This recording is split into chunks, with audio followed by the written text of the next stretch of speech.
भारतर best finisher कहुवा DK Dinesh को प्रशंसा करिसेंती रिकी पंटिंग। दिनेश कार्तिक को प्रशंसा पोती पकाई रिकी पंटिंग।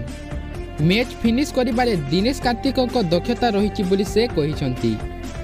ऑस्ट्रेलिया रे हेबाकु थिबा टी20 विश्वकप रे डाकिबाकु भारत पक्षर एक भल फिनिशर भूमिका निर्वाह करि पारिबे बोली पंटिंग कहिसेंती। चलित आईपीएल रे रॉयल चैलेंजर्स बेंगलोर पाई जबरदस्त प्रदर्शन करथिले दिनेश कार्तिक। 143 रु अधिक स्ट्राइक रे कार्तिक 330 रन संग्रह करथिले। तांकर एभली चमत्कार बैट देखि तांकु पुणी थरे अंतर्जातीय टी20 रे स्थान मिलिथिला। पंटिंग कार्तिक को प्रशंसा करी कहिसेंती जे टी20 विश्वकप रे भारत पक्ष रे दिनेश कार्तिक को 5 किंबा 6 नंबर रे बैट करबा देखबा को चाहंती।